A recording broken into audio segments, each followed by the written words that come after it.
But he used the word don't expect it back. Once you've given it, it is hers. Okay?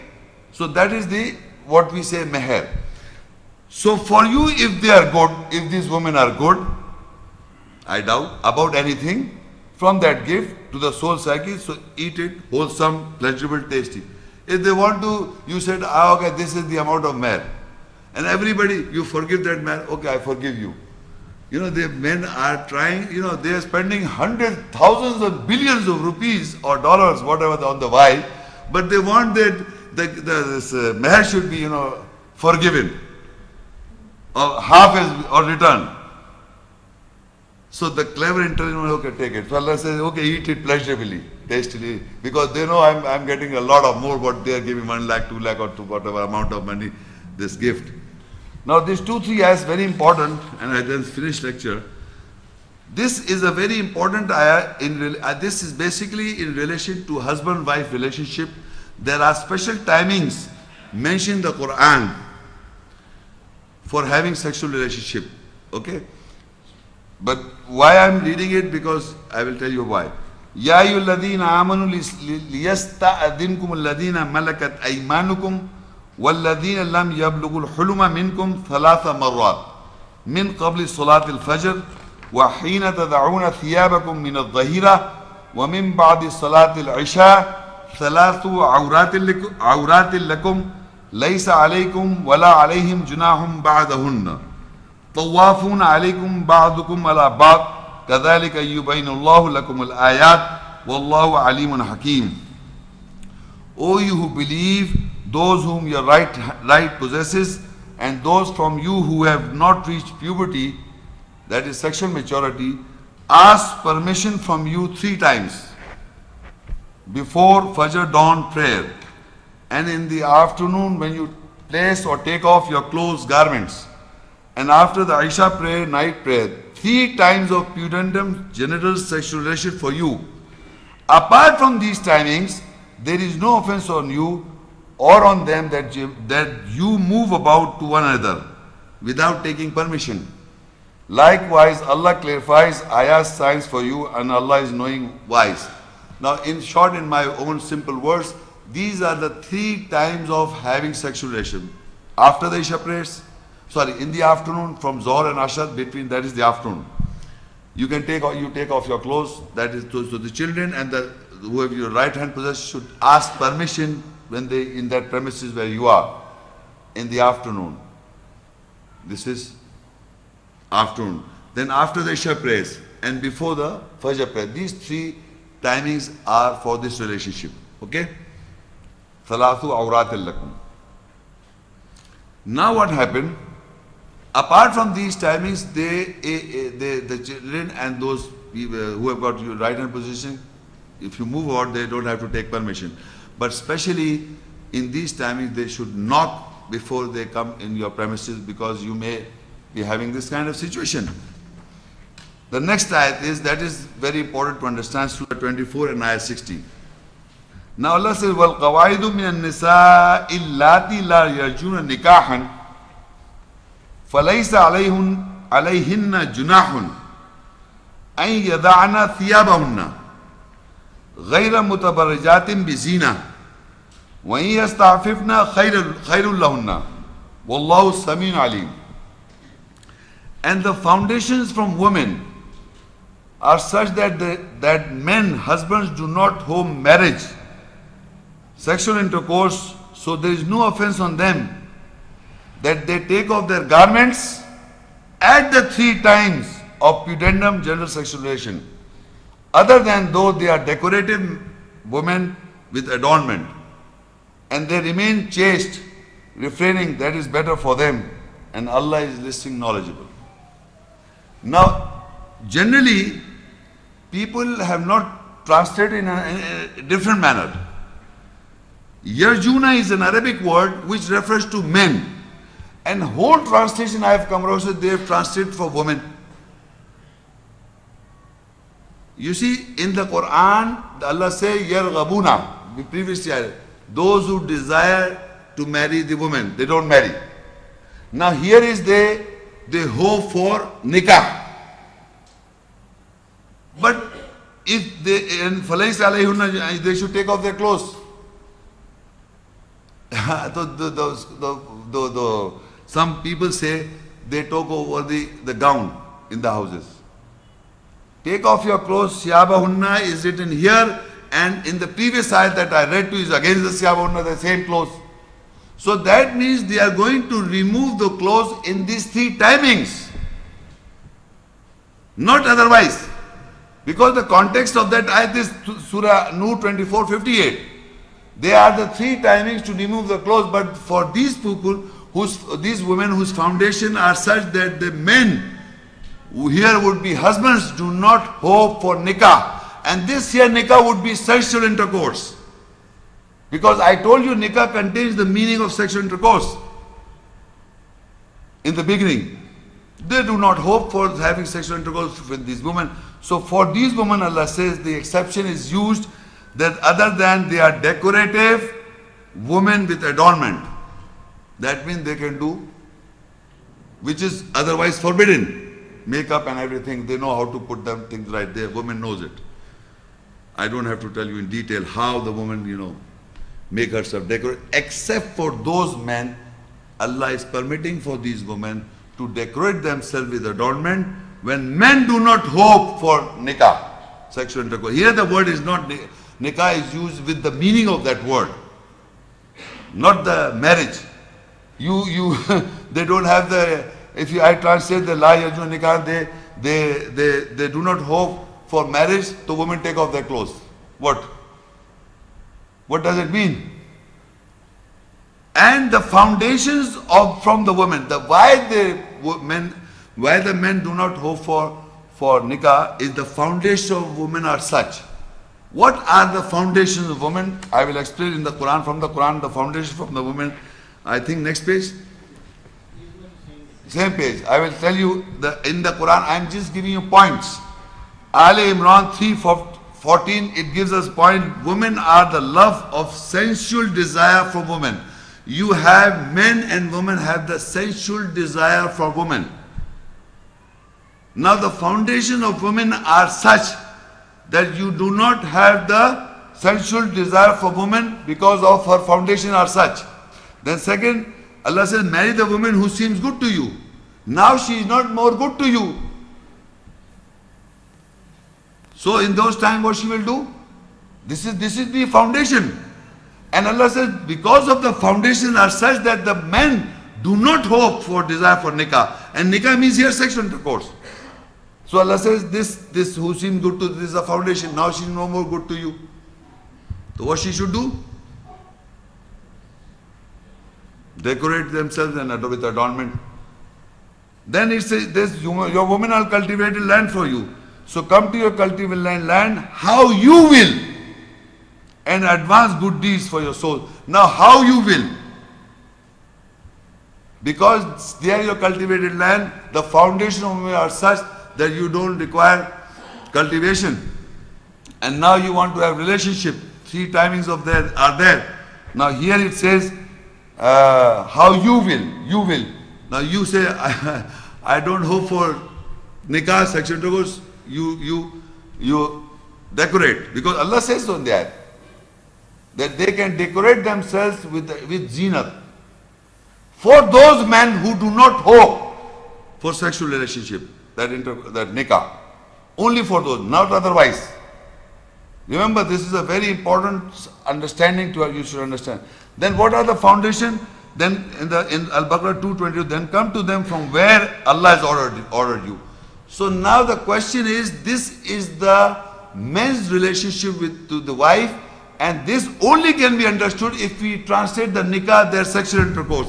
Otherwise, no one has translated properly that nikah, they said they want to marry this girl, she should take off her clothes. Doesn't make sense at all. It is that period of time that is required, which is mentioned in the context, as I've told you, Surah Nisa 24, 58, which describes three timings. And the next ayat, one after 59:60 comes, the foundation of the woman is described as such that the men do not hope for nikah. What's going on? So they take off there is no فَلَيْسَ عَلَيْهُنَّ جُنَاحٌ أَن يَضَعْنَ ثِيَابَهُنَّ. So that means we have to look at the context and the text. These are the three timings, and in these three timings, if the man do not hope for relationship, section 9, here nikah would be legal sexual intercourse, because she is your wife. So now, because are such, because you don't have desire, because Allah says they are not seem good to you now, or any reason, so then you can, the woman should, there is no offense on these women if they can decorate with adornment. So Allah says, وَيَسْتَعْفِفْنَا, they should remain chaste, refraining, that is better for them. After being decorated, they should remain chaste. They should not behave like what decorative women behave like. So now I just want to give you an example of Musa salam in the Quran. There is only one example about the marriage ceremony or marriage related to Musa, and a very good lesson. Because in the world, there is a big problem going around in the world about marriage. Surah Al-Qasas 20, I will read it and we'll discuss. Al-Qasas 28 and ayat 22. وَلَمَّا تَوَجَّهَ تِلْقَاءَ مَدْيَنَ قَالَ عَسَى رَبِّي أَنْ يَهْدِيَنِي سَوَاءَ السَّبِيلِ. And when his Moses' attention was in front of Madian, he said, maybe my Lord will guide me towards an even way. This narration about Musa Islam. وَلَمَّا وَرَدَ مَاءَ مَدْيَنَ وَجَدَ عَلَيْهِ أُمَّةً مِنَ النَّاسِ يَسْقُونَ وَوَجَدَ مِن دُونِهِمْ رَأَتَيْنِ تَذُودَانِ قَالَ مَا خَطْبُكُمَا قَالَتَا لَا نَسْقِي حَتَّى يُصْدِرَ الرِّيَاحُ وَأَبُونَا شَيْخٌ كَبِيرٌ. And when he arrived to watering drinking place of Madian, he found at it a nation from the people who were watering drinking. And apart from them, he found two women keeping off. He said, what is your matter concern? They said, we do not water or drink until the shepherds drive off or proceed. Our father is big old man. فَسَقَى لَهُمَا ثُمَّ تَوَلَّى إِلَى الظِّلِّ فَقَالَ رَبِّ إِنِّي لِمَا أَنزَلْتَ إِلَيَّ مِنْ خَيْرٍ فَقِيرٌ. So he watered and gave drink for both of them. Then he turned away towards the shade. Then he said, my Lord, surely for what I am poor, needy, you have revealed towards me from betterment. I am just reading this because the point that we are going to discuss, I will discuss then. فَجَاءَتُ إِحْدَاهُمَا تَمْشِي عَلَى اسْتِحْيَاءٍ قَالَتْ إِنِّي أَبِي يَدْعُوكَ لِيَجْزِيَكَ أَجْرَ مَا سَقَيْتَ لَنَا فَلَمَّا جَاءَهُ وَقَصَّ عَلَيْهِ الْقَصَصَ قَالَ لَا تَخَفْ نَجَوْتَ مِنَ الْقَوْمِ الظَّالِمِينَ. So now one of the girl came back to Musa Islam when he was in the shade. She was overshadowed. She said, surely my father invites you that he rewards you a wage of what you watered, gave us drink for us. So when he came to him, he related the narration over him. The narration, he said, you do not fear, you have been saved from the people who are oppressors. So the one of the daughters says, قالت إحداهما يا بتس تأجره إن خير من استأجرت قوي الأمين القوي الأمين. One of them said, O my father, hire him. Surely you hire who is better, strong and trustworthy. So now the father says, قال إني أريد أن أنكحك إحدى ابنتي هاتين على أن تأجرني 8 حجج فإن أتممت 10 فمن عندك وما أريد أن أشق عليك ستجدني إن شاء الله من الصالحين. He said, the father said, he said, surely I intend to marry from one of these daughters, 2 daughters with you. On that you will be hired to me for 8 pilgrimages. Then if you complete 10, then it is on you. And I do not intend to make hardship on you. If Allah will, you will soon find me from those who correct themselves. قال ذلك بيني وبينك أيما الأجلين قضيت فلا عدوان علي والله على ما نقول وكيل. He, Moses, said that it is between me and you, whichever of the 2 terms I completed, so there will be no enmity on me. and Allah is an advocate over that we say. Now this narration is only one narration mentioned in the Quran about marriage of the Prophet Musa salam. Now this is a situation where Musa salam is poor and needy, and the daughter's father is a rich man, believer. We all talk about believers here. Now this woman, he says, I intend to give you in marriage one of my daughters whom you choose, which is not written, means in other words the man has the chooser. So on a condition that you have to work for me for 8 pilgrimages. That means the word is Hijaj. Now there are 2 types of years. One is the solar years and one is the lunar years. So that condition is referred to 8 pilgrimages means lunar years. Lunar years, 8 pilgrimages. So you do 8 completely or you do 10. Why is hiring him? So that he becomes financially strong to take care of his daughter. You follow this point? Jisko in our language in Urdu would be Ghar. Allah has shown the Prophet Musa. You know, he is the most very powerful messenger, and he was very poor and needy. So in this world, we people who have got rich people, who are financially strong, and if they find a trustworthy and a strong believing man, can be a good husband for you, for your daughter or for your sister. But we don't, we are looking for the more standard of a man. Our standard is that we are rich this much, we want our daughter to go that much. We are not going downwards. So this is an education for the believing man and for the believing woman and a believing father.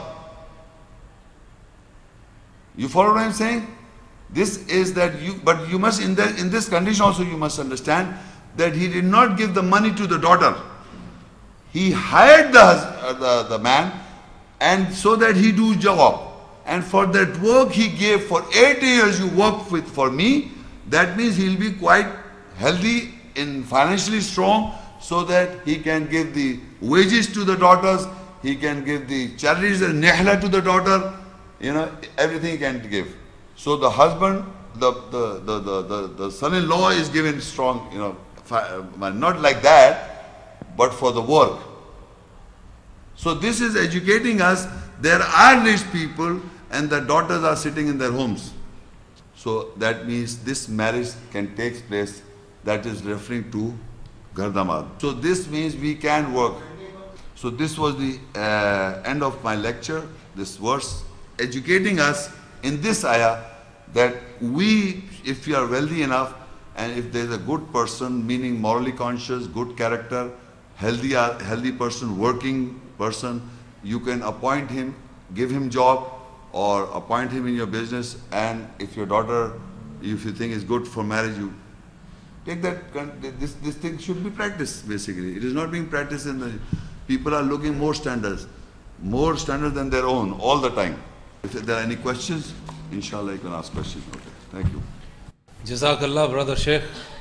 Brothers, very simple, straightforward, standard procedure of question and answer session. I open up the floor for question and answer session. I hope you have your notes ready and clarifications on the booklet which you have written down. We have a cordless mic, and program coordinators will come up to you and bring the mic, and you can ask your question. Identify yourself, one question at a time. I will not entertain any long debates or arguments or discussions. Our brother is more than happy to discuss with you. You can book a hall and let us know if you have any debates or discussion you would like. We'll start with the sisters first. Sister. It was a very clear lecture. Thank you very much. And we have got a lot. We have received extraordinary information. Thank you. Actually, would you please clarify 2 ayahs you mentioned in your lecture? which seems to be a little contradicted. Most probably we could not understand clearly. The one was Surah Ahzab 31st ayah and 33rd verse. And the second is Surah Nur's 16th verse, which is regarding decoration of a woman. Will you please clarify this? Okay, thank you very much. You see, in Azab 33 and ayah, again Surah 33 and ayah verse is all 33. I will read this ayah, she's referring to another ayat where Allah is talking about decoration. It is about the decoration when women are allowed to decorate and when they are not allowed. This is apparently looks like a contradiction. It says Surah Azab 33 and ayah 33, وَقَرْنَ فِي بُيُوتِكُنَّ وَلَا تَبَرَّجْنَ تَبَرَّجْنَ الْجَاهِلِيَّةِ الْأُولَى وَأَقِمْنَا الصَّلَاةَ وَآتِينَا الزَّكَاةَ وَأَطِعْنَا اللَّهَ وَرَسُولَهُ إِنَّمَا يُرِيدُ اللَّهُ لِيُذْهِبَ عَنْكُمُ الرِّجْسَ عَلَى الْبَيْتِ وَيُطَهِّرَكُمْ تَطْهِيرًا. And keep a link in your houses, and you do not decorate. You do not decorate yourselves as you decorated previously in ignorance. And establish salah, prayer, and give zakah, justification, and obey Allah and His Messenger. Surely Allah wants to take away the dirt from you, people of the house, and to purify you as purified ones. Now the verse it says, وَلَا تَبَرَّجْنَا تَبَرَّجُ الْجَاهِلِيَّةِ الْأُولَى. And you do not decorate yourself and as you decorated previously in ignorance. So generally women are not supposed to decorate in ignorance as they have been doing decoration, makeup and everything. Allah says you do not allowed to decorate. Now this ayah is generally, women are decorating everywhere. Where the parties and everything, they are getting decorated there. So Allah says, in ignorance you did decoration, do not decorate. That ayat is referring to those women who are married, who are privately involved in a relation with the husband in special timings. For the husband they are decorating. You see the difference? And for those men who do not hope for nikah or the sexual intercourse, for that is the decoration for especially for the husband in a particular situation. She can refuse to be decorated. She can be decorated, not refuse. If she is, If the man is not intention to. then she don't have to decorate. If the man does not hope for nikah, that is sexual intercourse, and those three timings, she can take off her clothes, that is the mention, then she can decorate herself. Otherwise, in generally she is not allowed. Not allowed everywhere, anywhere. Assalamu alaikum, Sheikh Sahab. My name is Mrs. Sophia Shahryar, and my question is, can you clarify the difference between wives and those whom your right possess from Surah 23rd Mu'minun, verse 5 and 6? You see, in the Quran, the people are misunderstanding certain verses, that they think that whomever you write your possesses, you can have relationship. I am reading all the time, whom your right hand possesses, you have to marry them. All these I've read. You see, I've read these ayahs. In this ayah, Surah Mu'min 23, 5, 6, 7, I read again. وَالَّذِينَ هُمْ لِفُرُوجِهِمْ حَافِظُونَ إِلَّا عَلَىٰ أَزْوَاجِهِمْ أَوْ مَا مَلَكَتْ أَيْمَانُهُمْ فَإِنْهُمْ غَيْرُ مَلُومِينَ.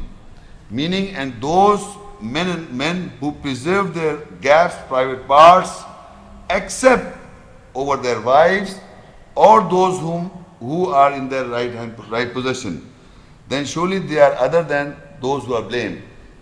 Now, the husbands can have relationship with their wives, azwaj, wives, whom they got married, their wives.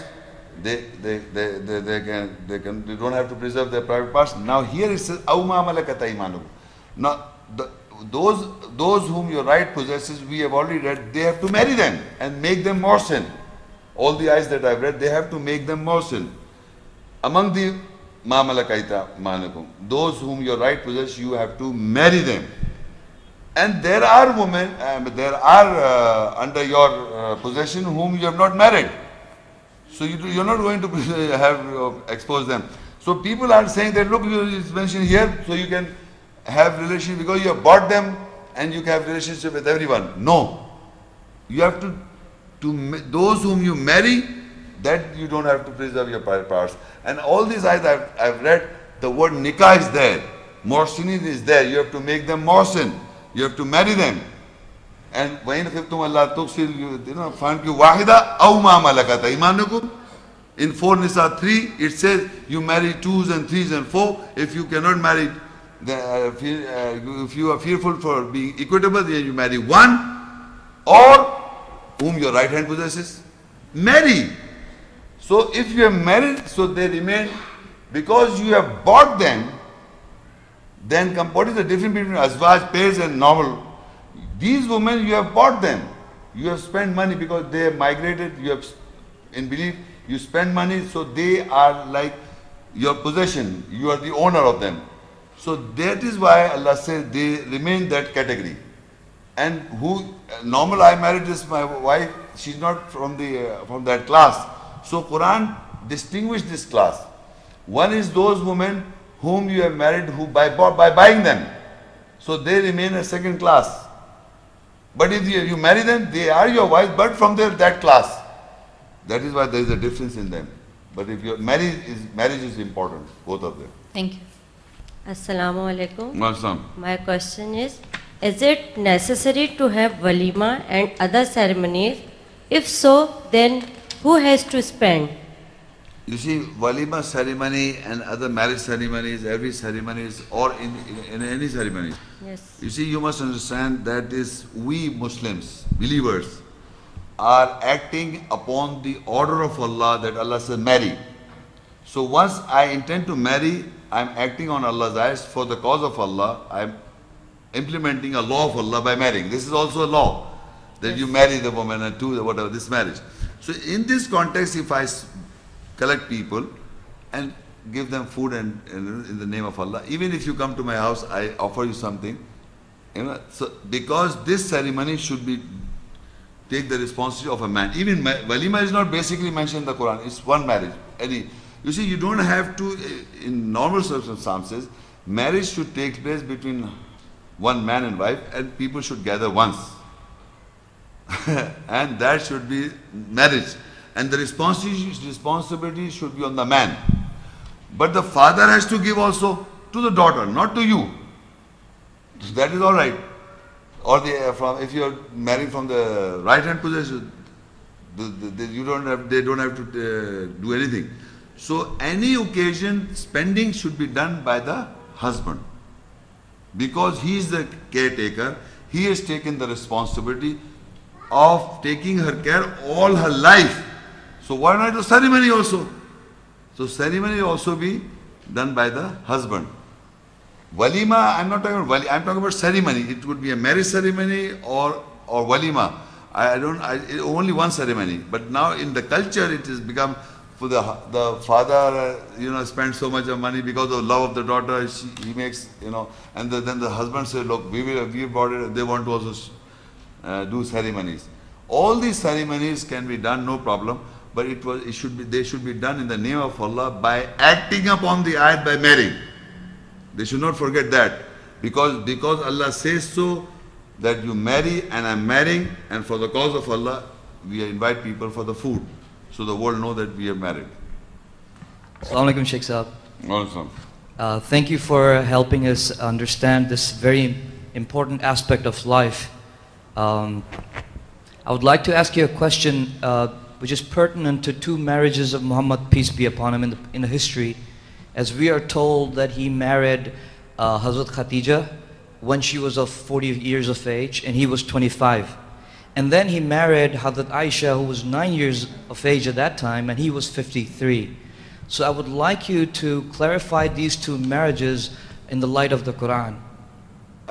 You see, this is basically these 2 marriages that took place in history is not mentioned in the Quran at all. In the Quran, you see, I told you, the only ceremony that is mentioned, or nikah is mentioned with Musa Salam. Musa Salam. And with Musa Islam and how it took place, he was hired as this thing. But the ceremony that you are referring about Muhammad Sallallahu Alaihi Wasallam and about his marriage about when he was 25 years of age and 40 years of age, and at the same time he was 53 or 6 years or 9 years, whatever the age, I don't know, 16 years. There are different opinions about different scholars about the ages of Hazrat Aisha in the history.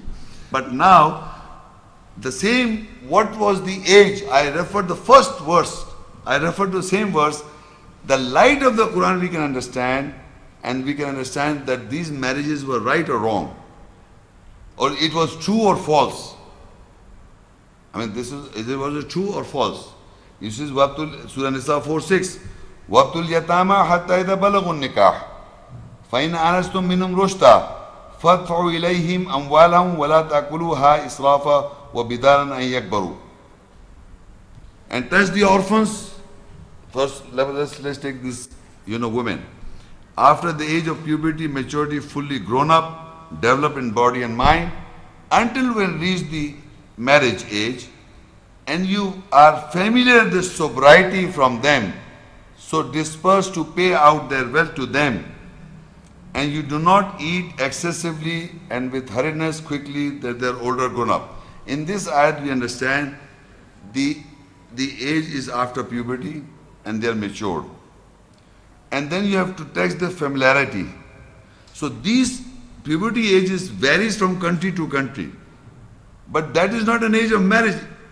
9 years or 6 years or 10 years. Allah is telling us in the ayat, you have to check her sobriety. She should be fully grown up. Not that she still have 3-4 inches, she's not fully grown up. She should be first of all fully grown up after puberty with her body and mind. And body we know that she's already grown up. Now she's not going to more height, no physical more growth. Now that means physically she's grown. Second, we have to see her sober mind. And in the mind I read so many things, the sobriety. So if you say she was 6 years of age and 8 years of age or 9 years of age or whatever young girl she was as Aisha according to that historical record, so this is the condition, he has to consider this ayat, Muhammad Sallallahu Alaihi Wasallam, as the peace be upon him. Coming to the next ayat, 4 Nisa 25. وَمَنْ لَمْ يَسْتَطِعْ مِنْكُمْ طَوْلًا أَنْ يَنْكِحَ الْمُحْصَنَاتِ الْمُؤْمِنَاتِ فَمِمَّا مَلَكَتْ أَيْمَانُكُمْ مِنْ فَتَيَاتِكُمُ الْمُؤْمِنَاتِ. Now this فَتَيَاتِكُمُ الْمُؤْمِنَاتِ is young girls. Nowhere Allah allows us to marry elderly women. Here it is you young, and from you who did not have the capability in a long duration life to marry a fortified believing woman, that come to migrate, then you marry young girls, believing girls, from what your right possesses. There is not a single verse that Allah says you marry old women. And why would we marry an old woman? And if you say he did it in history, then who is a Muslim who practiced that sunnah? Assalamu alaikum. Wa alaikum salam. I would like to ask a question about practice that is generally prevailing within traditional Muslims. Some of them are of the view that it is permissible to marry a woman who is a Jewess or a Christian. I'd like to know the basis of this from the Quran, especially some people call them as Ahlul Kitab, as people of the book. So can we term Jews and Christians as Ahlul Kitab, and is marriage with their women or with their men permissible? Thank you. You see, yes, in the general practice, what's going on in the world, they say people of the book are the Jews and the Christian. So because they are the people of the book, we can marry them. This is general practice going on. But specifically, I started my lecture by explaining to you people who believe in the ayahs, believers. We are talking about the believers. Every ayat that I read, even the women who are migrating are believers. You see, they have to be believers. Even all the ayats, even from the they believers, they have to believe. No marriage allowed. The second ayat I read, the mushrika, the woman who associate or adulterer, fornicator, all these women are forbidden. Nowhere Allah allows a marriage between a non-believer. And believer means who read the ayat, Quranic ayahs, who understand this and who believes and practice. That is a believer. Muslim means, label Muslim or not. A Muslim means who submits on the ayahs, who submits to Allah. And Allah means Allah's ayahs, Allah's words. So in this connection, if you see a person generally in the world, a label Muslim, I would say, who has got a label Muslim, he can marry a Christian because she's also labeled Christian, you are also labeled Muslim. You can marry a Jewess because she's a labeled Jew, you are a labeled Muslim. So this is going on. But once you believe, if you are a believer, then you make sure she migrates in belief before marriage. And if she migrates in belief, then they are not the lawful husband also, or they are lawful wives, or lawful women for them. So if they migrate in belief, that is allowed. Otherwise, people of the book are all, we can say Jews in a way that the Jews and Christians, if they refer to this book of Allah, they can, because Allah describes all kinds of people's behavior, they can come in the category of people of the book, I agree. But if the beliefs are not correct, if the beliefs are not based on ayat and your belief is based on ayat, if your belief is based on ayat and their belief is not based on ayat, if they do not migrate, then you are not allowed to marry them.